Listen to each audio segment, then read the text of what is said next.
Hey, this is Dave, and I'm with my brother Rich, and we're at the lake house today. We're working on putting a new railing in, and we had a little bit of a snag. I'm not sure where these screws are made, but we were putting a screw in to hold the bracket clamp to the railing here, like that. And sure enough, this is an oak railing, and sure enough, we didn't pre-drill, and the head of the screw snapped off. Can you zoom in on that?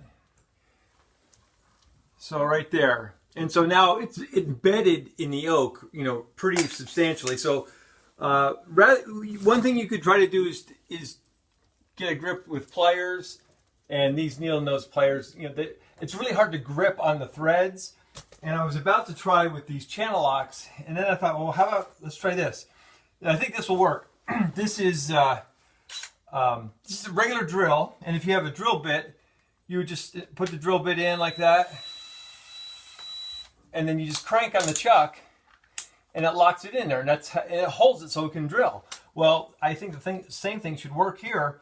This is a reversible drill, so what we'll do is we'll just put it on the screw head, or the screw shaft, all that's left, all the way to the railing. I'm just going to tighten this baby on here, and then reverse. All right. There you go.